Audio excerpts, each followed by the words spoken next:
জুলাই আগস্টে নির্বাচন চায় বিএনপি। আগে স্থানীয় সরকার নির্বাচনের প্রশ্নই আসে না, সংবাদ সম্মেলনে মির্জা ফখরুল। আমরা একটা আপনার ওই ঘোষণার খসড়াপত্র পেয়েছি। বিষয়টা এত বেশি আপনার সংবেদনশীল এবং গুরুত্বপূর্ণ, এটা ওই একদিনের নোটিশে এটাকে করা সম্ভব না। জুলাই বিপ্লবের ঘোষণাপত্রের খসড়া পর্যালোচনা করছে রাজনৈতিক দলগুলো। সরকারকে ছাড় দিতে নারাজ বৈষম্য বিরোধীরা। হলফনামায় তথ্য গোপন করে প্লট জালিয়াতি, হাসিনা জয়ের বিরুদ্ধে আরও 2 মামলা। এ নিয়ে শেখ পরিবারের নামে 6 মামলা। দশরাক অস্ত্র মামলায় 17 বছর পর খালাস সাবেক পররাষ্ট্র প্রতিমন্ত্রী বাবর। উলফা নেতা পরেশ বড়ুয়া সহ 5 জনের বিভিন্ন মেয়াদে সাজা।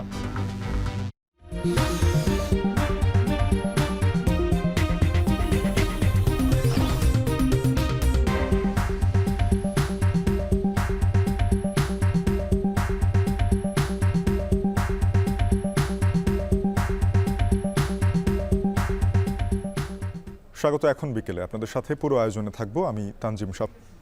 শুনছিলেন শিরোনাম। এছাড়াও এখন বিকেলের আয়োজনে আরও থাকছে পুরান ঢাকার সাকরাইন উৎসবের খবর, ছাদে ছাদে উৎসব প্রেমীদের ভিড়।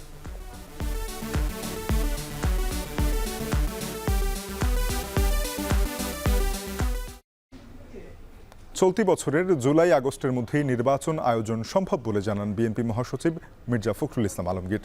ক্ষমতায় এলে স্বৈরাচারের বিচার বিএনপির অগ্রাধিকার থাকবে বলেও জানান তিনি। বিএনপি জুলাই ঘোষণাপত্র নিয়ে নিজেদের মধ্যে আলোচনা করছে বলেও জানান মির্জা ফখরুল। বিস্তারিত থাকছে সিফাত শাহরিয়ারের প্রতিবেদনে। বিএনপি ভারপ্রাপ্ত চেয়ারম্যান তারেক রহমানের সভাপতিত্বে বিএনপির স্থায়ী কমিটির বৈঠক অনুষ্ঠিত হয় সোমবার রাতে। বৈঠকে নেওয়া সিদ্ধান্ত ও আলোচনা নিয়ে পরদিন গুলশানে আয়োজন করা হয় সংবাদ সম্মেলনের। তুলে ধরা হয় নির্বাচন, গণহত্যার বিচার, জুলাই ঘোষণাপত্র নিয়ে দলের অবস্থান। বিএনপি বরাবরই বলে আসছে গণতন্ত্র রক্ষায় প্রয়োজন নির্বাচন। সংবাদ সম্মেলনে উঠে আসে সেই প্রতিধ্বনি। মহাসচিব মির্জা ফখরুল ইসলাম আলমগীর বলেন, জুলাই আগস্টেই নির্বাচন আয়োজন করা সম্ভব। জাতীয় নির্বাচনের আগে স্থানীয় সরকার নির্বাচন চায় না বিএনপি। কারণ আমরা বারবার করে বলছি যে আসলে নির্বাচিত সরকারের কোনো বিকল্প নেই। এটা গণতন্ত্রে এটাই হচ্ছে সবচেয়ে ইম্পর্টেন্ট বিষয়। তো সেই ক্ষেত্রে আমরা মনে করি যে এই বছরই মাঝামাঝি সময়, অর্থাৎ আপনার জুলাই আগস্ট মধ্যেই নির্বাচন সম্ভব। এবং আমরা এই কারণেই আমরা সরকারকে আহ্বান জানাচ্ছি। Local government is not the, মানে ওইটা তো আপনার জাতির সমস্যার করে না, আপনার দেশ চালায় না। ওটা তো লোকাল গভর্নমেন্ট চালায়, দেশ চালায় কিন্তু আপনার জাতীয় সংসদ, আইন করা জাতীয় সংসদ। গণতন্ত্রের মূল বিষয়টাই কিন্তু হচ্ছে আপনার জাতীয় সংসদ। এটা যদি ফাংশনাল হয়, এটা যদি ইফেক্টিভ হয়, তাহলে গণতন্ত্র ফাংশনাল হয়, ইফেক্টিভ হয়। তড়িঘড়ি করে জাতীয় নির্বাচন হলে জুলাই হত্যা সহ আওয়ামী সরকারের বিচার কাজ ব্যাহত হবে কিনা এমন প্রশ্ন বরাবরই উঠেছে। সংবাদ সম্মেলনেও এই প্রশ্ন মহাসচিবের কাছে। জবাবে বললেন, স্বৈরাচারের বিচার বিএনপির অগ্রাধিকার। আমাদের উপরে যে ফ্যাসিস্ট অত্যাচার, নির্যাতন, প্রচার কার উপর হয়েছে? কারো উপর হয়নি। এমনকি আপনার অন্যান্য রাজনৈতিক দলগুলোর মধ্যে আমরা এবং জামাতে ইসলাম সবচেয়ে বেশি এফেক্টেড হয়েছি। আমাদের উপরে তো অত্যাচারটা সবচেয়ে বেশি হয়েছে। তা আমরা ফ্যাসিস্টদের বিচার করবো না তো কে বিচার করবে? আর যদি আমরা ক্ষমতায় আসি, কে করবে? আর যেটা শুরু হয়েছে, এখান থেকে সরে যাওয়ার কারো কোনো উপায় নেই। অবশ্যই বিচার, কিন্তু আবার বিচার তড়িঘড়িও করা যাবে না। জুলাই ঘোষণাপত্র নিয়ে বিএনপির অবস্থান জানতে চাওয়া হলে মির্জা ফখরুল ইসলাম আলমগীর বলেন, নিজেদের মধ্যে আলোচনা শেষে সিদ্ধান্ত। উপদেষ্টা মাহফুজ আলম সাহেবের কাছ থেকে আমরা একটা আপনার ওই ঘোষণার খসড়াপত্র পেয়েছি এবং উনি আমাদেরকে অনুরোধ করেছেন যে এই বিষয়ে আমাদের মতামত জানার জন্য। বিষয়টা এত বেশি আপনার সংবেদনশীল এবং গুরুত্বপূর্ণ, যেটা ওই একদিনের নোটিশে এটাকে করা সম্ভব না। এদিনও ভারতের সাথে সকল চুক্তি জনসম্মুখে উন্মোচন করার আহ্বান জানান বিএনপি মহাসচিব। আপনি দেশকে যদি সিফাত শাহরিয়ার, এখন ঢাকা। পরবর্তীতে যারাই ক্ষমতায় আসবে তারা তরুণ প্রজন্মের ভাষা বুঝতে ব্যর্থ হলে আওয়ামী লীগের যে পরিণতি হয়েছে তাদেরও তাই হবে বলে মন্তব্য করেছেন বৈষম্য বিরোধী ছাত্র আন্দোলনের আহ্বায়ক হাসনাত আব্দুল্লাহ। যারা বলে আওয়ামী লীগ ছাড়া অংশগ্রহণমূলক নির্বাচন হবে না, তারা আওয়ামী লীগের ফ্যাসিবাদের ইন্ধনই ছিল বলে মন্তব্য করেন তিনি। সকালে নারায়ণগঞ্জের চাষাড়া শহীদ মিনারে লিফলেট বিতরণ ও গণসংযোগ ও পথসভা কর্মসূচিতে অংশ নিয়ে এসব কথা বলেন তিনি। আপনারা যদি এই তরুণ প্রজন্মর কথা আপনারা বুঝতে ব্যর্থ হন, আওয়ামী লীগের যে পরিণত হয়েছে, পরবর্তীতে যারাই নীতি নির্ধারণের পর্যায়ে আসবে, এই তরুণ প্রজন্মের ভাষা যদি আপনারা বুঝতে ব্যর্থ হন, তাহলে আওয়ামী লীগের পরিণতির মতোই আপনাদের পরিণত হবে। যারা বলতে চাইবে যে নির্বাচন পার্টিসিপেটরি হবে না, আমরা ধরে নিব গত 16 বছর ধরে আওয়ামী লীগ যে জাহিলিয়াতের রাজনীতি বাংলাদেশে কায়েম করেছিল, সেখানে তাদের ইন্ধন ছিল। জুলাই গণ অভ্যুত্থানের ঘোষণাপত্রের খসড়া রাজনৈতিক দলগুলোর কাছে পাঠানো শুরু করেছে অন্তর্বর্তী সরকার। জামায়াত সেই খসড়া পর্যালোচনা করছে, তবে বিএনপি বলছে নতুন করে পুরো সংবিধান রচনা বা পুরনো সংবিধান বিলুপ্তির সুযোগ নেই। অন্যদিকে বৈষম্যবিরোধী ও জাতীয় নাগরিক কমিটির নেতারা বলছেন সরকারকে প্রয়োজনে আরও সময় দেওয়া হবে, কিন্তু ঘোষণাপত্র প্রকাশের প্রশ্নে কোনো ধরনের ছাড় নয়। বিস্তারিত থাকছে বেলায়েত হোসাইনের প্রতিবেদনে।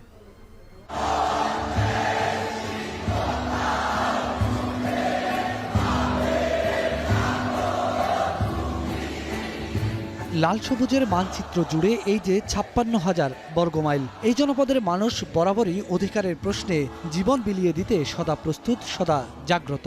কি 52, কি 69, 71 কিংবা 90, কিন্তু তবুও তো আক্ষেপ, এত রক্ত, এত জীবনের বিনিময়ও কেন বাংলাদেশ ঘুরে দাঁড়ালো না আজও? আর তাই তো 24-এ এসেও নতুন এক রাজনৈতিক বন্দোবস্তের দাবিতে রাজপথে বিলীন হলো প্রায় 2,000 মানুষের জীবন। মূলত জুলাই বিপ্লবের ঘোষণাপত্রের মাধ্যমেই সেই বন্দোবস্তের প্রতিচ্ছবি দেখতে চায় ছাত্র জনতা। 15 জানুয়ারির মধ্যে ঘোষণাপত্র প্রকাশে তারা যে আলটিমেটাম দিয়েছে, তার অগ্রগতি কতদূর? সরকারের আশ্বাসে গত 31 ডিসেম্বর ঘোষণাপত্র প্রকাশ থেকে সরে এসেছিল বৈষম্য বিরোধী ছাত্র আন্দোলন ও জাতীয় নাগরিক কমিটি। আলটিমেটাম অনুযায়ী সময় আছে আর মাত্র একদিন। প্রধান উপদেষ্টার প্রেস সচিব জানান, জুলাই বিপ্লবের ঘোষণাপত্র নিয়ে রাজনৈতিক ঐক্যমতে পৌঁছানোর চেষ্টা চালিয়ে যাচ্ছে সরকার। প্রফেসর ইউনূস বারবার বলছেন যে সবাই মিলে যেটা অ্যাডপ্ট করবে, সবাই মিলে যেটার সাথে আছে সেখানে উনি আছেন। হ্যাঁ, উনি হচ্ছেন জাতীয় ঐক্যের প্রতীক। তো সেই জায়গাটায় সমস্ত পলিটিক্যাল পার্টি, আমাদের স্টুডেন্টরা, বড় বড় পার্টিগুলো এবং ছোট পার্টি সবাই মিলে যদি একটা জায়গায় ঐক্যমতে পৌঁছে, তো সেই জায়গায় আমরা সেই সাথে থাকার মধ্যে তো অন্যায় কিছু নাই। এরই মধ্যে রাজনৈতিক দলগুলোর কাছে খসড়া প্রস্তাবনাও পাঠিয়েছে অন্তর্বর্তী সরকার। জামায়াত বলছে সরকারের তরফ থেকে পাঠানো খসড়া নিয়ে আলোচনা করছেন তারা। আলোচনায় প্রস্তুত বিএনপিও, তবে পুরো সংবিধান কোনোভাবেই বাতিল চায় না দলটি। ঘোষণাপত্র তো ওদের ব্যাপারে, এটা ওরা কিসের ঘোষণাপত্র জানি না। তো ওদের বয়স তো আমাদেরও ছিল, আমরাও তো যখন তরুণ ছিলাম আমরাও একটা আন্দোলন করেছি, আন্দোলন করে একটা মিলিটারি ডিক্টেটরকে সরাইছি, কিন্তু তখন আমাদের এরকম ঘোষণাপত্র বা কিছু লাগে নেই। আমরা যে একটা যুগান্তকারী পরিবর্তনগুলো ঘটিয়েছি, জিয়াউর রহমান সাহেব এবং আমাদের আপসীন নেত্রী বেগম খালেদা জিয়া, এই কনস্টিটিউশন রেখেই তো করছে, তাদেরকে বাতিল করতে হয় নাই তো। গভর্নমেন্ট একটা ড্রাফট করছে আমি জানি, ওরা আমাদের মতামত চাচ্ছে অফিসিয়ালি। তো সে কারণে আমি মনে করি যে আমরা একটু এবং আমরা আলোচনা করে ঠিক করব বলেছি। সরকারের চেষ্টাকে স্বাগত জানিয়ে জাতীয় নাগরিক কমিটি বলছে আরও সময়ের প্রয়োজন হলেও আলোচনার মাধ্যমে সমাধানে আসবেন তারা, তবে কোনোভাবেই ঘোষণাপত্র প্রকাশ থেকে সরে আসার সুযোগ নেই। আমরা এটাতেই দৃঢ়ভাবে অবস্থান করছি যে আমাদের একটি দালিলিক প্রমাণ প্রয়োজন এবং সেটার ক্ষেত্রে আমাদের কোনো ব্যত্যয় ঘটবে না। সকল অংশীজনও যেহেতু এই বিষয়ে ঐক্যমত পোষণ করেছে এবং সেখানে যদি সরকার আরও কিছু সময় চায় তখন আমরা সেটা নিয়ে ভাবব। রাষ্ট্রচিন্তক অধ্যাপক সলিমুল্লাহ খানের মতে 71 কেন ব্যর্থ হয়েছিল তার জন্যই প্রয়োজন 24-এর ঘোষণাপত্র। তিনি বলছেন 24-এর এই অভ্যুত্থানে ঠিক কি কি কারণে মানুষ রাস্তায় নেমে শেখ হাসিনাকে পালাতে বাধ্য করেছে তার পুরো তালিকাটাই জুলাই বিপ্লবের ঘোষণাপত্র। দেশকে ক্রমশ বিপজ্জনক করে তোলা হয়েছে। আপনি যদি এত বড় জিনিসটাকে বোঝেন তাহলে জুলাই বিপ্লবের ঘোষণাপত্রটা বুঝবেন। জুলাই বিপ্লবের ঘোষণাপত্রটা কি, যে কি কারণে 1971-এর মুক্তিযুদ্ধে এত প্রাণদান করার পরেও আমরা দেশকে প্রকৃত প্রস্তাবে একটা স্বাধীন দেশে রূপান্তরিত করতে পারলাম না, কি কি কারণে মানুষ বিক্ষোভে ফেটে পড়েছে তার যে একটা তালিকা, এটাই হচ্ছে জুলাই বিপ্লবের ঘোষণাপত্র। তিনি বলছেন, অচিরেই বাংলাদেশ ঘুরে দাঁড়ানোর যে সম্ভাবনা তৈরি হয়েছে, 24 ব্যর্থ হলে তার জন্য আবার কতকাল ধরে অপেক্ষা করতে হবে, হয়তো সেই অনিশ্চয়তাকেই সঙ্গী করতে হবে প্রজন্মের পর প্রজন্মকে। বেলায়েত হোসাইন, এখন, ঢাকা। পূর্বাঞ্চলে অনিয়ম করে প্লট বরাদ্দ নেওয়ার অভিযোগে শেখ হাসিনা ও তার ছেলে সজীব ওয়াজেদ জয়ের বিরুদ্ধে আরও 2টি মামলা করেছে দুদক। এ নিয়ে পূর্বাঞ্চলে প্লট বরাদ্দ নিয়ে শেখ পরিবারের বিরুদ্ধে 6টি মামলা হলো, যেখানে তথ্য গোপন ও ক্ষমতা অপব্যবহার করে প্লট বরাদ্দ নেওয়া সহ আসামি করা হয় শেখ হাসিনা, রেহানা, পুতুল, টিউলিপ সহ 86 জনকে। আরও জানাচ্ছেন বাইজিদ সাদ। ঢাকা শহরের রাজুকের আয়তাধীন এলাকায় কারো বাড়ি বা ফ্ল্যাট বা আবাসন সুবিধা থাকলে নতুন শহর পূর্বাঞ্চলে প্লট বরাদ্দ পাওয়ার সুযোগ নেই। ঢাকায় বাড়ি ফ্ল্যাট থাকার পরও হলফনামায় তা গোপন করে পূর্বাঞ্চলে নতুন শহর প্রকল্পের 27 নম্বর সেক্টরের কূটনৈতিক জোনে শেখ হাসিনা, সজীব ওয়াজেদ জয়, সাইমা ওয়াজেদ, শেখ রেহানা ও তার ছেলে মেয়ের নামে 10 কাঠা করে মোট 60 কাঠার 6টি প্লট বরাদ্দ নিয়েছেন। ক্ষমতার অপব্যবহার করে প্লট বরাদ্দ নেওয়ায় রোববার শেখ হাসিনা ও তার মেয়ে সাইমা ওয়াজেদ পুতুল সহ 16 জনের বিরুদ্ধে মামলা করে দুদক। সোমবার তথ্য গোপন করে পূর্বাঞ্চলে প্লট বরাদ্দ নেওয়ার অভিযোগে শেখ রেহানা ও মেয়ে আজমিনা সিদ্দিক রূপন্তী এবং ছেলে রাদওয়ান মুজিব সিদ্দিক ববির বিরুদ্ধে পৃথক 3টি মামলা করে দুদক। মামলাগুলোতে শেখ রেহানার আরেক মেয়ে ব্রিটিশ পার্লামেন্টের সদস্য টিউলিপ রিজওয়ানা সিদ্দিক এবং ক্ষমতাচ্যুত প্রধানমন্ত্রী শেখ হাসিনাকে আসামি করা হয়। বিধি না মেনে পূর্বাঞ্চলে প্লট বরাদ্দ নেওয়ায় এবার শেখ হাসিনা ও তার ছেলে জয়ের বিরুদ্ধে আরও 2টি মামলা করেছে দুদক। 2টি মামলায় গৃহায়ন ও রাজুকের কর্মকর্তা সহ মোট 24 জনকে আসামি করা হয়। মামলাগুলোর বিষয়ে গণমাধ্যমে বিস্তারিত তুলে ধরেন দুদক মহাপরিচালক। জনাব শেখ হাসিনার নামে বরাদ্দ প্রদান ও প্লটের বাস্তব দখল গ্রহণ করার অপরাধে দণ্ডবিধির সংশ্লিষ্ট ধারা এবং দুর্নীতি প্রতিরোধ আইন 1947-এর 5-2 ধারায় আজ একটি মামলা রুজু হয়েছে। জনাব সজীব আহমেদ জয়ের নামে বরাদ্দ প্রদান এবং প্লটের বাস্তব দখল গ্রহণ করার অপরাধে দণ্ডবিধির সংশ্লিষ্ট ধারা এবং দুর্নীতি প্রতিরোধ আইন 1947-এর 5-2 ধারায় আরও একটি মামলা রুজু করা হয়েছে। 26 ডিসেম্বর শেখ হাসিনা ও তার পরিবারের নামে বরাদ্দ নেওয়া প্লটের বিষয়ে অনুসন্ধান শুরু করে দুদক। গত 3 দিনে করা মোট 6টি মামলায় শেখ পরিবার ও সহায়তাকারী সরকারি আমলা মিলে 86 জনকে অভিযুক্ত করা হয়। বাইজিদ সাদ, এখন, ঢাকা।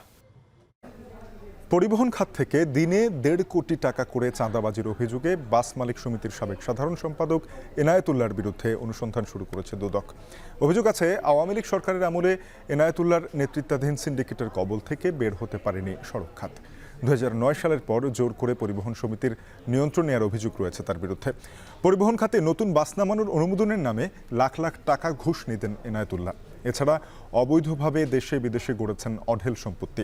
এ নিয়ে দুর্নীতি দমন কমিশন লিখিত অভিযোগ তুলে ধরা হয়। দুদকে জমা পড়া অভিযোগে বলা হয়, রাজধানী ও এর উপকণ্ঠের বিভিন্ন রুটে চলাচলকারী 15,000 বাস থেকে প্রতিদিন 1.5 কোটি টাকা চাঁদা আদায় করত এনায়েতুল্লাহর সিন্ডিকেট। অভিযোগের ভিত্তিতে তার বিরুদ্ধে অনুসন্ধান শুরু করেছে দুদক।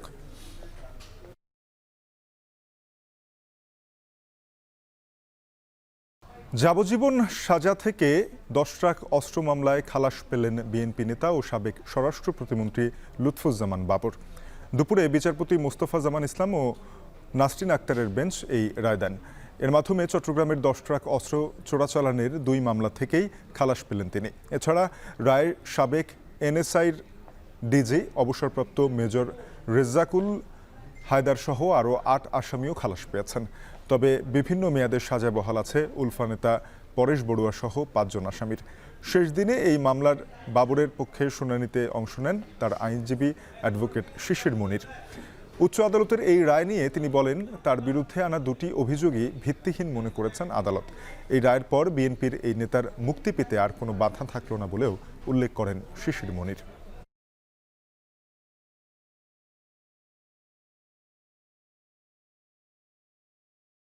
আজকের এই রায়ের পরে জনাব লুৎফুজ্জামান বাবরের জেল থেকে মুক্তি পেতে আর কোনো বাধা থাকলো না। এই মামলায় 14 জনের সাজা হয়েছিল।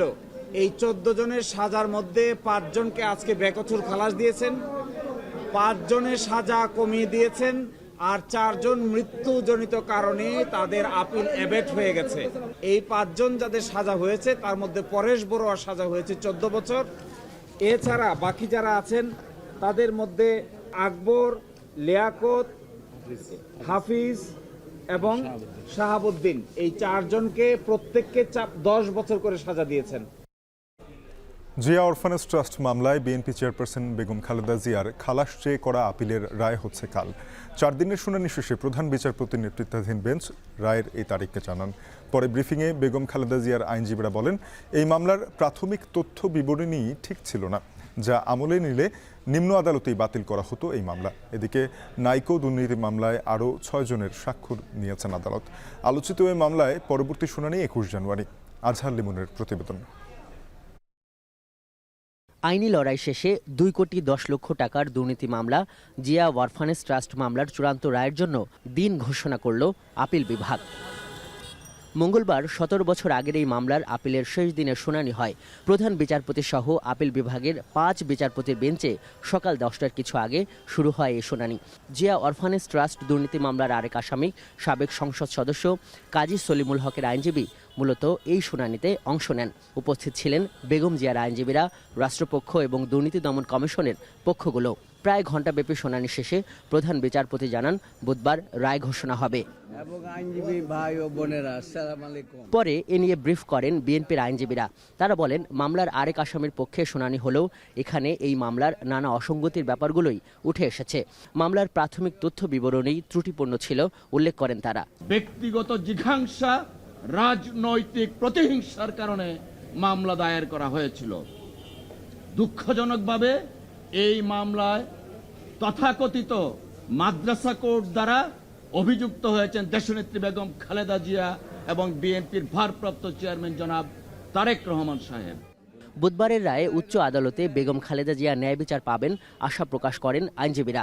আগামীকালকে আল্লাহর রহমতে ন্যায় বিচার পাবো, এই আদালত থেকে, দেশের সর্বোচ্চ আদালত থেকে আমরা ন্যায় বিচার পাব এবং তিনি সহ অন্যান্যরা খালাস পাবেন।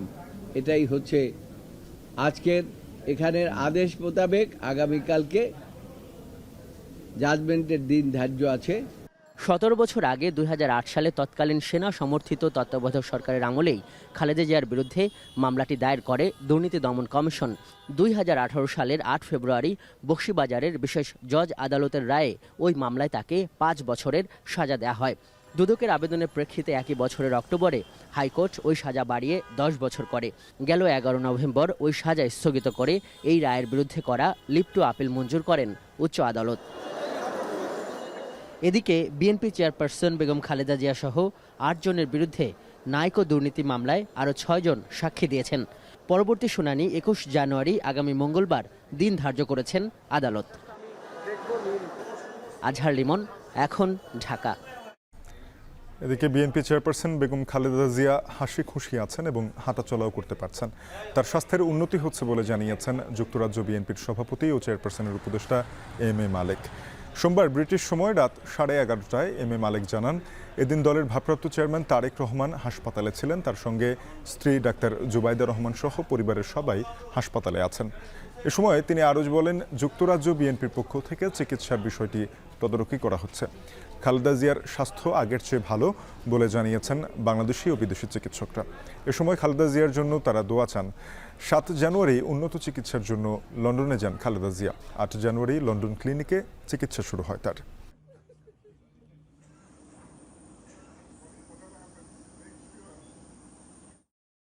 মেন্টালি ভেরি স্ট্রং এবং মানে খুব হাসি খুশির মাঝখানে আছেন। ডক্টর জুবাইদা রহমান ছিলেন, তারপরে ওনার নাতনিরা ছিল এবং ককর ওয়াইফও, সবাই মোটামুটি, এবং আমাদের দলের নেতাকর্মীরা, স্পেশালি প্রেসিডেন্ট সেক্রেটারি, আমরা প্রতিনিয়ত আমরা খোঁজ নিচ্ছি এবং বাংলাদেশি ডাক্তার এবং ব্রিটিশ ডাক্তাররা মিলে তারা আজকে বলছেন যে আরও বেটার সিচুয়েশন হচ্ছে। আপনার মাধ্যমে বাংলাদেশের প্রত্যেকটা মানুষ, সারা বিশ্বের বাংলা ভাষাভাষী মানুষের কাছে বেগম খালেদা জিয়ার জন্য দোয়া কামনা করছি।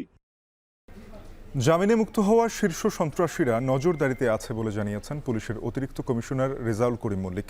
সকালে সংবাদ সম্মেলনে তিনি জানান, রাজধানীর এলিফ্যান্ট রোডে দুই ব্যবসায়ীর উপরে হামলার ঘটনায় আসামিদের গ্রেপ্তারের চেষ্টা চলছে। যারা শীর্ষ সন্ত্রাসী আছে তাদের বিরুদ্ধে এবং পাশাপাশি অন্যান্য সন্ত্রাসী যারা আছে সমস্ত সন্ত্রাসীদেরই আমাদের আইনের আওতায় আমরা নিয়ে আসবো। আমরা চেষ্টা অব্যাহত রয়েছি। আমি আগেও বলেছি, কোনো সন্ত্রাসী আমাদের আইনের আওতা থেকে রক্ষা পাবে না, সে পিচ্চি হেলাল হোক, সে ইমন হোক, যেই হোক। শেখ হাসিনা ও তার দলের স্বার্থে পিলখানা হত্যাযজ্ঞ ঘটিয়েছে বলে মন্তব্য করেন আলোকচিত্রী ও সাংবাদিক শহীদুল আলম। এছাড়া বৈষম্য বিরোধী ছাত্র আন্দোলনের নেতা মাহিন সরকার বলেন, সুষ্ঠু তদন্ত সাপেক্ষে বিডিআর হত্যাকাণ্ডের দ্রুত বিচার দেখতে চায় জনগণ। সকালে জাতীয় প্রেস ক্লাবে ভুক্তভোগী বিডিআর পরিবারের পক্ষে সংবাদ সম্মেলনে শহীদুল আলম বলেন, কারাবন্দী বিডিআর সদস্যদের সাথে অনেক প্রহসন করা হয়েছে। এ সময় প্রহসনমূলক রায় বাতিল করে জেলবন্দী সব বিডিআর সদস্যকে মুক্তিসহ সঠিক তদন্তের মাধ্যমে প্রকৃত খুনিদের শাস্তির দাবি জানানো হয়। সংবাদ সম্মেলনে বক্তারা বলেন, সারা দেশে সাজাপ্রাপ্ত 18,519 জন বিডিআর সদস্যকে চাকরি পুনর্বহাল করতে হবে। তদন্ত কমিশনের প্রজ্ঞাপন থেকে ব্যতীত শব্দ ও ও নম্বর অনুচ্ছেদের প্রত্যাহার সহ ন্যায় বিচার পরিপন্থী কোনো শর্ত তদন্ত কমিশনের প্রজ্ঞাপনে মেনে নেওয়া হবে না।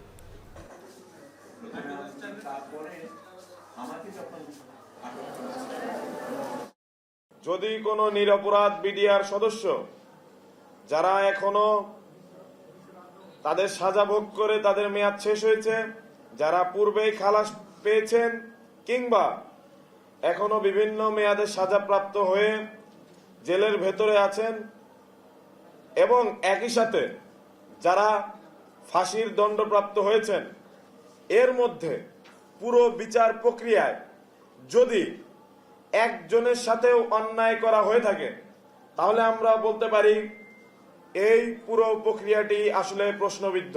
যেই নিপীড়ক সরকারকে আমরা এত কষ্ট করে হটিয়েছি, এই নিপীড়ক সরকার কিন্তু তার ব্যক্তি স্বার্থে, তার দলের স্বার্থে এই জিনিসটা ঘটিয়েছেন এবং আমাদের দেশকে ক্ষতি করার উদ্দেশ্যে, পার্শ্ববর্তী দেশকে সুযোগ দেওয়ার কারণে, তার প্রতিদ্বন্দ্বীদের দুর্বল করার জন্য এবং আমাদের বলিষ্ঠ একটা আর্মি এবং বিডিআর রয়েছে, তাদেরকে দুর্বল করার পেছনে এই চিন্তাটা ছিল।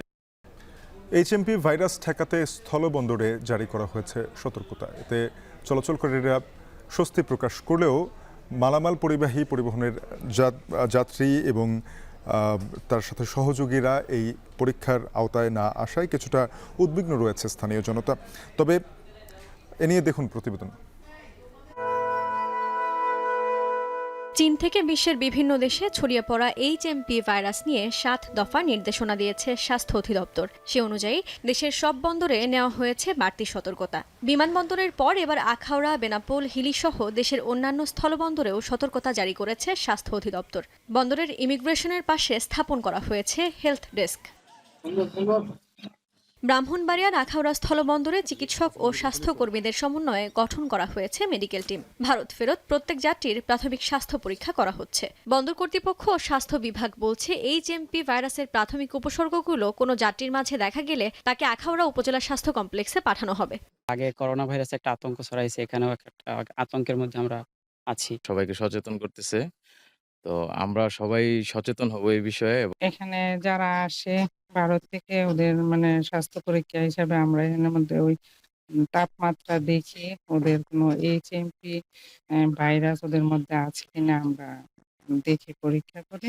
আমরা মূলত সব যাত্রীদেরকে এই ব্যবস্থার আওতায় নিয়ে আসবো। তো সেখানে আমরা কথা বলতেছি, ওই ট্রাক ড্রাইভার যারা আসছে এবং যাচ্ছে তাদেরকে এই আওতায় নিয়ে আসবো। দিনাজপুরের হিলি ইমিগ্রেশন চেকপোস্টে বসানো হয়েছে মেডিকেল টিম ও স্ক্যানার মেশিন। স্বাস্থ্য পরীক্ষা করা হচ্ছে পাসপোর্টধারী যাত্রীদের মাস্ক ব্যবহার ও হ্যান্ড স্যানিটাইজ করারও পরামর্শ দেওয়া হচ্ছে। স্বাস্থ্য অধিদপ্তরের নির্দেশনা অনুযায়ী আমরা আমাদের হিলি ইমিগ্রেশন চেকপোস্টে স্বাস্থ্য পরীক্ষা করা সহ অন্যান্য যে স্বাস্থ্যবিধি এগুলো যাতে যাত্রীরা মেনে চলে সেই পদক্ষেপ নিয়েছি।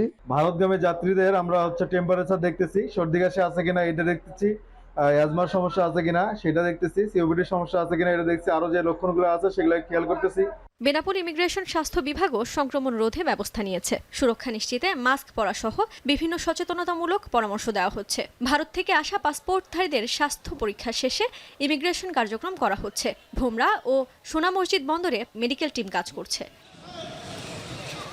জেনিসিয়া বর্ণা, এখন। স্বরাষ্ট্র উপদেষ্টা জাহাঙ্গীর আলম চৌধুরী বলেছেন, সীমান্তে এখন আর কোনো উত্তেজনা নেই। বিএসএফ বেড়া নির্মাণ থেকে বিরত রয়েছে। পরিস্থিতি এখন অনেকটা স্থিতিশীল। আগামী মাসে বিজিবি ও বিএসএফ এর ডিজি পর্যায়ে মিটিংয়ে অসম সীমান্ত চুক্তি নিয়ে আলোচনা হবে। দুপুরে ময়মনসিংহ সিটি কর্পোরেশনের শহীদ শাহাবুদ্দিন মিলনায়তনে এক মতবিনিময় সভা শেষে এই কথা বলেন স্বরাষ্ট্র উপদেষ্টা। আগামী মাসে ডিজি পর্যায়ে বিজিবি এবং বিএসএফ এর ডিজি পর্যায়ে একটা মিটিং আছে, ওই মিটিংয়ে এইগুলি আলোচনা হবে। তবে আমি বলছি যে আপনারা জানেন, যেহেতু আমাকে কিছু কিছু অসম চুক্তি করা হয়েছে, এগুলি নিয়ে আলোচনা হবে এবং আমরা আমাদের মন্ত্রণালয় থেকে তো আমরা একটা চিঠিও দিচ্ছি যেইগুলি অসম আছে ওইগুলি কিভাবে সমস্যাটা সমাধান করা যায়। জমজমাট আয়োজনে পুরান ঢাকায় উদযাপিত হচ্ছে সাকরাইন উৎসব। বিকেল থেকেই পুরান ঢাকার আকাশ রং বেরঙের ঘুড়ির দখলে। সাকরাইন ঘিরে শাঁখারী বাজার, তাঁতিবাজার, লক্ষ্মীবাজার, সূত্রাপুর, গ্যান্ডারিয়া ও এর আশপাশের এলাকাগুলোতে বাসার ছাদে সাউন্ড সিস্টেম, আলোকসজ্জা ও লাইটিং করে সাজানো হয়েছে। এই মুহূর্তে পুরান ঢাকায় শাঁখারী বাজার এলাকায় আছেন সহকর্মী মেহেরিন অ্যানি, যুক্ত হব তার সাথে।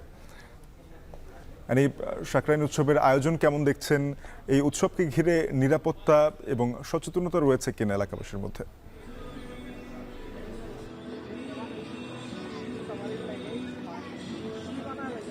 শাফিন, আপনি জানেন যে আজকে পৌষের শেষ বিকেল বলা চলে এবং এই পৌষের শেষ দিনেই কিন্তু পুরান ঢাকায় যে এলাকাবাসী আছে তারা কিন্তু সাকরাইন উৎসব পালন করে এবং ইতিমধ্যে বিকেল গড়ানোর সাথে সাথে কিন্তু সাকরাইন উৎসব বেশ জমজমাট হয়ে উঠেছে। আপনাকে যদি আমার পেছনে দেখায় যে এখানে কিন্তু পুরান ঢাকার যেসব বাসা বাড়িগুলো রয়েছে সেগুলোর ছাদ কিন্তু এখন বলা চলে যে ঘুড়ির দখলে, রং বেরঙের ঘুড়ির দখলে। আপনি দেখতে পাচ্ছেন এখানে প্রতিটি ছাদেই নানা বয়সী মানুষ কিন্তু এই ঘুড়ি উৎসবে মেতে উঠেছে এবং প্রতিটি বাসার ছাদই কিন্তু দেখা যাচ্ছে যে আলোকসজ্জার ব্যবস্থা রাখা হয়েছে এবং ইতিমধ্যে যে সাউন্ড সিস্টেমের যে ব্যবস্থা সেটি কিন্তু রয়েছে এবং রাতে কিন্তু এখানে লেজার শো হবে এবং পাশাপাশি কিন্তু এখানে ডিজে পার্টিরও ব্যবস্থা করা হয়েছে। এবং আপনাকে একটু বলে রাখি যে এই সাকরাইন উৎসব কিন্তু পুরান ঢাকার আসলে 200 বছরের ঐতিহ্য এবং সেই ঐতিহ্যকে কিন্তু পুরান ঢাকাবাসী এটাকে কিন্তু ধরে রেখেছে এবং ভবিষ্যতে এটি ধরে রাখবে বলে জানিয়েছে। এবং এখানে আমি আসার পরে যেটি দেখতে পেয়েছি যে পুরান ঢাকায় আসলে যেসব এলাকাগুলোতে মূলত সাকরাইন উৎসব পালন করা হয় সেই উৎসবটা কিছুটা এবছর কম বলে জানিয়েছে আসলে এখানে যারা বাসিন্দারা আছেন এবং বিভিন্ন বাসাবাড়ির ছাদে যারা এই সাকরাইন উৎসবেরকে ঘিরে নানা ধরনের আয়োজনের ব্যবস্থা করেছেন সেই আয়োজকরা কিন্তু বলেছেন যে এবছর কিছুটা সাকরাইন উৎসবের যে আমেজ সেটি কিছুটা কম। এবং আপনি যেটি বলছিলেন যে নিরাপত্তার বিষয় এবং সচেতনতার বিষয়ে যেটি বলছেন যে সেটি আসলে বিকেলবেলা ঘুড়ি উৎসব চলছে এবং এই সন্ধ্যা গড়ার সাথে সাথে কিন্তু এখানে আসলে বিভিন্ন ছাদে আলোকসজ্জার ব্যবস্থা করা আছে এবং লেজার শো এবং ডিজে পার্টির আয়োজন করা হচ্ছে। সেখানে কিছু কিশোর কিশোরীরা আসলে হই হুল্লোড়ে মেতে উঠবে। তখন আসলে কতটুকু আসলে সচেতনতা তারা আসলে ধরে রাখবে সেটি আসলে অনেক বড় প্রশ্ন। এবং এখন পর্যন্ত কিন্তু এখানে যারা আয়োজকরা আছে তারা বলেছে যে এখন পর্যন্ত কোনো ধরনের আসলে অপ্রীতিকর ঘটনা এখানে ঘটে এবং তারা বলছেন যে তারা আসলে যথাযথ যে ব্যবস্থা সেটি নিয়ে কিন্তু এই পুরান ঢাকা যে সাকরাইন উৎসব সেটি কিন্তু তারা আসলে আয়োজন করেছে। তো শাফিন, এই ছিল আমার কাছে পুরান ঢাকা শাঁখারী বাজার থেকে সাকরাইন উৎসবের সবশেষ। সহকর্মী মেহেরিন অ্যানি জানাচ্ছিলেন সাকরাইন উৎসবের খবর। প্রধান উপদেষ্টার ঘোষিত সময় অনুযায়ী জাতীয় নির্বাচনের প্রস্তুতি চলছে বলে জানিয়েছেন নির্বাচন কমিশন সচিব আখতার আহমেদ। দুপুরে আগারগাঁওয়ে নির্বাচন ভবনে ইউএনডিপির প্রতিনিধি দলের সঙ্গে বৈঠক শেষে তিনি কথা বলেন। তিনি জানান, ভোটার তালিকা প্রণয়ন এবং নির্বাচনে কারিগরি সহযোগিতার আশ্বাস দিয়েছে ইউএনডিপি। এক্ষেত্রে আগামী 10 দিনের মধ্যে কি কি সহযোগিতা দরকার সেটার তালিকা দিবে সংস্থাটি। ইউএনডিপির প্রতিনিধি দল প্রথমে সিইসির সঙ্গে প্রায় পৌনে 1 ঘন্টা বৈঠক করে, পরে সভাকক্ষে অপর 4 কমিশনারের সঙ্গে বৈঠক করেন। এরপর ইসি সচিবের সঙ্গে আলাদা আরেকটি বৈঠক করে প্রতিনিধি দল। বৈঠক শেষে ইসি সচিব বলেন, ইউএনডিপি হার্ডওয়্যার, সফটওয়্যার প্রশিক্ষণ, দক্ষতা উন্নয়ন এবং যোগাযোগ এই বিষয়গুলোতে কারিগরি সহায়তা দেবে।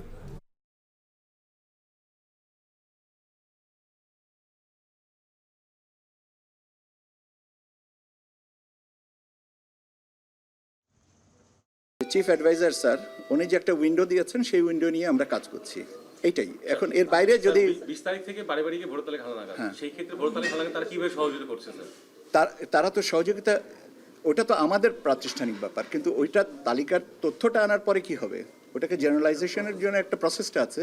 আমাদের কিছু হার্ডওয়্যারের শর্টেজ আছে, দ্যাট ইজ কম্পিউটার, ল্যাপটপ, স্ক্যানারে ইত্যাদি শর্টেজগুলো আছে। সেগুলো আমরা বলেছি যে আমাদেরকে এটা আপনারা সাপ্লিমেন্ট করেন উপাত্ত দিয়ে। তারা তো ঘরে ঘরে তো যে আমাদেরকে এটা সাপ্লিমেন্ট করবেন না, আমাদেরই লোক যাবেন ঘরে ঘরে, কিন্তু আনার পরে তথ্যটা আনার পরে আমরা কি করব? বহুল আলোচিত 10 ট্রাক অস্ত্র মামলায় যাবজ্জীবন সাজা থেকে খালাস পেলেন বিএনপি নেতা ও সাবেক স্বরাষ্ট্র প্রতিমন্ত্রী লুৎফুজ্জামান বাবর। মুক্তি পেতে তার আর কোনো বাধা নেই। কেরানীগঞ্জের কেন্দ্রীয় কারাগারের সামনে থেকে যুক্ত হচ্ছেন সহকর্মী শাহাদাত অভ্র। অভ্র, জানাবেন কেন্দ্রীয় কারাগারের সামনে বিএনপি নেতা কর্মীদের কোনো ভিড় দেখছেন কিনা? লুৎফুজ্জামান বাবরের যেই অস্ত্র মামলার কথা বলছিলেন, এর আগে কিন্তু তাকে 6 নভেম্বর কিন্তু আরও একটি যেই অস্ত্র মামলা ছিল সেটি থেকে কিন্তু তিনি খালাস পেয়েছিলেন।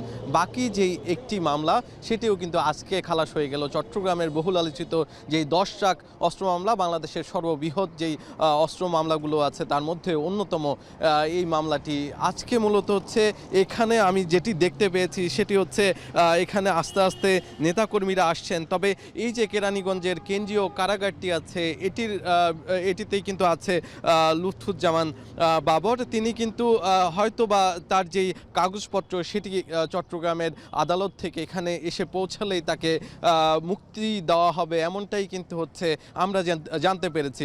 এবং হয়তোবা আজকের মধ্যেই মুক্তি পেতে পারে এমনটা কিন্তু আমরা জানতে পেরেছি। তবে এখনও আমরা ঠিক জানি না কখন তিনি বের হবেন বা কখন তিনি মুক্তি পাবেন। তবে এই যে গত 2004 সালে যেই অস্ত্র মামলাটি করা যেই অস্ত্রগুলো ধরা পড়েছিল 10 ট্রাক অস্ত্র মামলা, সেই 10 ট্রাক অস্ত্র মামলাতে কিন্তু মূলত 1000টি অস্ত্র ছিল, আগ্নেয়াস্ত্র, এবং এর সাথে কিন্তু আরও অনেক আগ্নেয়াস্ত্রের কথাও কিন্তু তারা জানিয়েছিল। এর পরবর্তীতে কিন্তু 10 বছর পর মানে 2014 সালে কিন্তু তারা 14 সালে কিন্তু তাকে যাবজ্জীবন এবং তার সাথে সাথে 14 জনকে কিন্তু যাবজ্জীবন কারাদণ্ড দেওয়া হয়। সেখানে কিন্তু ডিজিএফআই সহ বাংলাদেশের এনএসআই সহ অনেকেই ছিলেন, যার ফলে পরবর্তীতে কিন্তু এই যে গত বছরের 2024 সালের 6 নভেম্বর সেই সময় কিন্তু একটি মামলার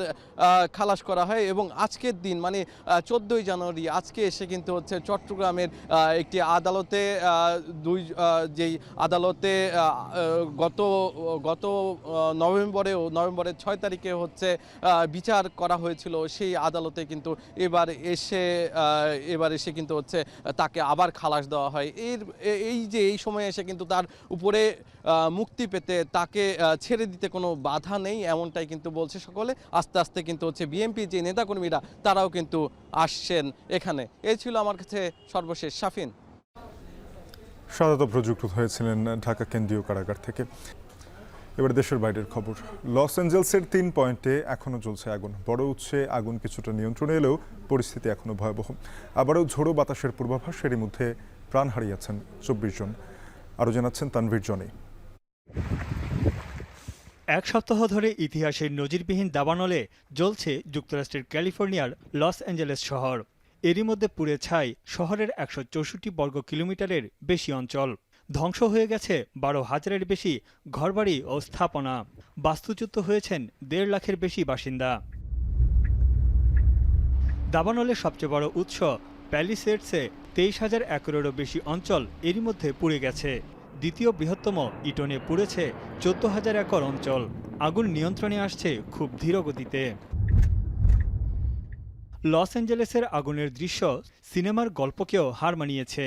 চোখের সামনে পুড়ে যাচ্ছে তাদের বাড়িঘর। অসহায়ের মতো তাকিয়ে দেখা ছাড়া কিছুই করার ছিল না বাসিন্দাদের। So powerful feelings, happened when the notion of you must leave your place behind. এই যখন অবস্থা তখন চোখ রাঙাচ্ছে সান্তা আনা উপকূলের 80 থেকে 112 কিলোমিটার গতির ঝোড়ো হাওয়া, যা দাবানলের আগুনকে আরও ভয়াবহ পরিস্থিতির দিকে নিয়ে যেতে পারে বলে সতর্ক করেছে মার্কিন আবহাওয়া বিভাগ। বেশ কয়েকটি এলাকায় সন্ধ্যা 6টা থেকে সকাল 6টা পর্যন্ত জারি রয়েছে কারফিউ। এই মুহূর্তে আগুন নেভানোকেই বেশি গুরুত্ব দিচ্ছে স্থানীয় প্রশাসন। এদিকে বাসাবাড়িতে লুটপাটের অভিযোগে নতুন করে আরও 10 জনকে গ্রেপ্তার করেছে স্থানীয় পুলিশ। এদের মধ্যে একজনের বিরুদ্ধে অগ্নিসংযোগের অভিযোগও আনা হয়েছে। ভিডিও ফুটেজ দেখে দোষীদের চিহ্নিত করা হচ্ছে। The promise that we made when we started this, that these criminals would be arrested, they would be prosecuted, and they will be maximally punished, is a promise we are keeping. As we announced today, the charges being filed on 10 different individuals. আগুনে ধ্বংস হয়ে যাওয়া loss অ্যাঞ্জেলেসকে আগের অবস্থায় ফিরিয়ে আনতে খরচ হবে কয়েক হাজার কোটি মার্কিন ডলার। এক ব্রিফিংয়ে একথা জানান মার্কিন প্রেসিডেন্ট জো বাইডেন। আগামী 3 মাসের মধ্যে সম্পূর্ণ সরকারি খরচে ধ্বংসাবশেষ অপসারণ সহ যাবতীয় ব্যয় মেটানোর আশ্বাসও দেন তিনি। We're not waiting until those fires are over to start helping the victims. We're getting them help right now, as you all know. People impacted by these fires are going to receive one-time payment of $770, one-time payment, so they can quickly purchase things like water. ধ্বংসাত্মক দাবানলে Hollywood নগরী হিসেবে পরিচিত loss অ্যাঞ্জেলেসের academy অ্যাওয়ার্ডসের মনোনয়ন ঘোষণা দ্বিতীয়বারের মতো স্থগিত করা হয়েছে। মনোনয়ন ঘোষণার পরবর্তী তারিখ পিছিয়ে নির্ধারণ করা হয়েছে 23 জানুয়ারি। এছাড়াও বাতিল করা হয়েছে অস্কারের বার্ষিক ডিনার। আগামী 2 মার্চ এই বছরের একাডেমি অ্যাওয়ার্ডস হওয়ার কথা রয়েছে। তানভীর জনি, এখন বিশ্ব। এখন বিকেল শেষ করব, শিরোনামগুলো আরেকবার জানিয়ে। জুলাই আগস্টেই নির্বাচন চায় বিএনপি। আগে স্থানীয় সরকার নির্বাচনের প্রশ্নই আসে না, সংবাদ সম্মেলনে মির্জা ফখরুল। আমরা একটা আপনার ওই ঘোষণার খসড়াপত্র পেয়েছি। বিষয়টা এত বেশি আপনার সংবেদনশীল এবং গুরুত্বপূর্ণ, এটা ওই একদিনের নোটিশে এটাকে করা সম্ভব না। 10 ট্রাক অস্ত্র মামলায় 17 বছর পর খালাস সাবেক স্বরাষ্ট্র প্রতিমন্ত্রী বাবর। উলফা নেতা পরেশ বড়ুয়া সহ 5 জনের বিভিন্ন মেয়াদে সাজা। জুলাই বিপ্লবের ঘোষণাপত্রের খসড়া পর্যালোচনা করছে রাজনৈতিক দলগুলো। সরকারকে ছাড় দিতে রাজি নয় বৈষম্য বিরোধীরা। এবং হলফনামায় তথ্য গোপন করে প্লট জালিয়াতি, হাসিনা জয়ের বিরুদ্ধে আরও 2 মামলা। এ নিয়ে শেখ পরিবারের নামে 6 মামলা। এ ছিল এখন বিকেলে। এখন টেলিভিশনের ওয়েবসাইট দেখতে ভিজিট করুন www.ekon.tv। যুক্ত থাকুন আমাদের ফেসবুকে facebook.com/tv.ekon এবং ইউটিউবে দেখতে ভিজিট করুন youtube.com/c/ekon.